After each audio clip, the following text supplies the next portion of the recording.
$2,000 for a complete S? 2000 build sounds impossible until you realize the secret. Every neglected S, 2000 needs $1,500 in maintenance before you can even think about modifications. The $500 left over?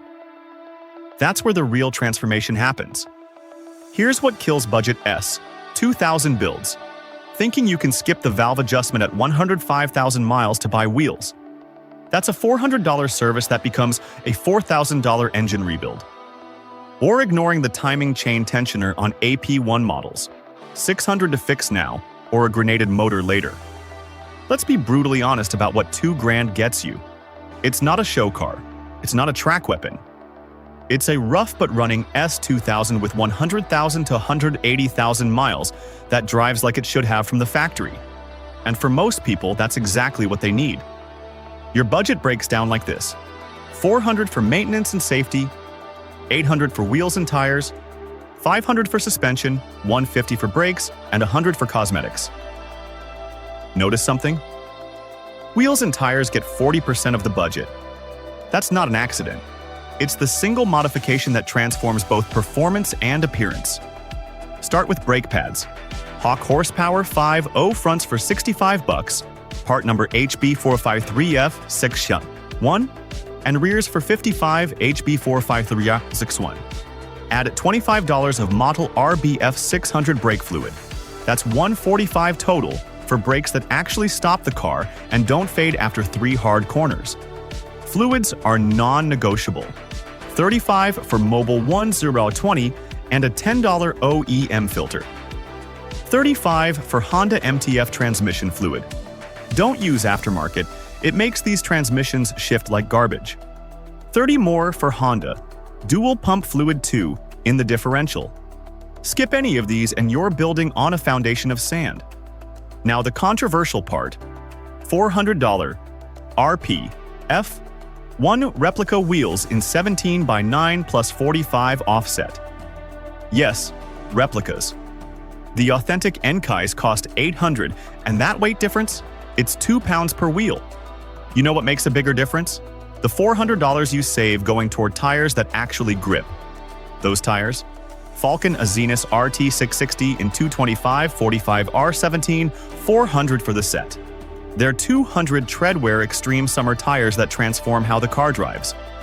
Federal 595 RS RR saves you $80 if you're really stretched, but the Falcons last longer and work better in the wet. This is where threepiece.us becomes valuable.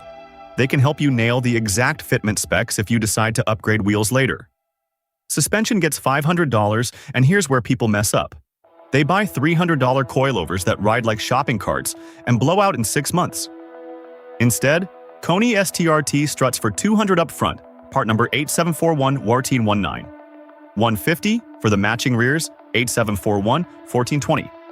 Add Ebach Pro Kit springs for $120, part number 4.10-35680. That's a 1.2-inch front and 1-inch rear drop that doesn't ruin your spine. Don't forget the $30 rear upper control arm bushings. They're shot on every high-mileage S2000, and new suspension on worn bushings is like putting racing slicks on bent wheels. While you're under there, $80 gets you Goodrich stainless brake lines, part number 12237. The pedal feel improvement is shocking for the price. Installation order matters. Week 1, all fluids and filters. Week 2, suspension, starting with the rear because it's easier. Week 3, wheels, tires, and brake lines. Week 4, professional alignment for $50.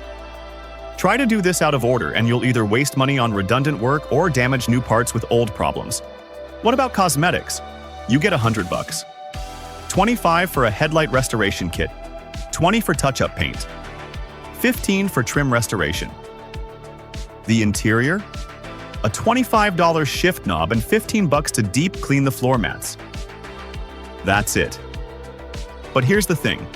Clean and maintained beats modified and neglected every single time. Let's talk about what you're not getting.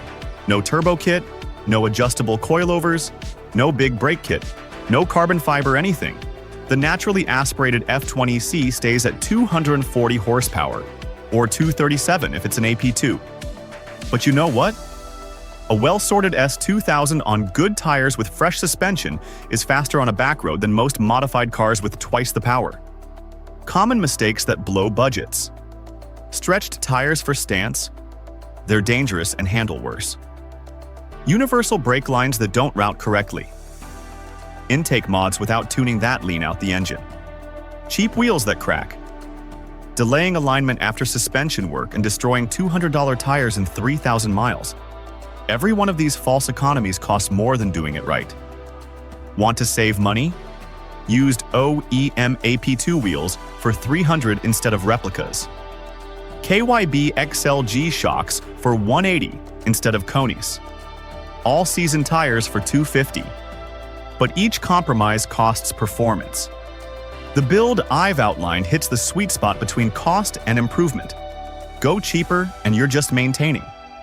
Go more expensive and you're into different build territory entirely. Here's the reality. This $2,000 build creates a foundation, not a finished product. You get dramatically better handling, reliable braking, and the look of a cared-for enthusiast car. The 17x9 plus 45 wheel setup with 225 width extreme summer tires transforms how the car drives. The Koni and iBox suspension combo fixes the tired, floaty feeling of worn stock parts. Who should do this build? Anyone who bought a rough S2000 and wants it to drive properly without going broke. Who should skip it? People expecting show car quality or track domination. This is about making a neglected car good, not making a good car great. Future upgrades are easy. The wheel fitment accepts wider tires, the suspension can be swapped for coilovers, the brake system is ready for bigger rotors. Total reality check. You'll spend $2,200 with shipping and unexpected costs. But you'll have an S2000 that drives like Honda intended, looks respectable, and won't leave you stranded. Check out threepiece.us if you want to explore wheel options beyond this budget. Most importantly, don't skip the maintenance to buy mods. A stock S2000 with fresh fluids beats a modified one with neglected basics every time.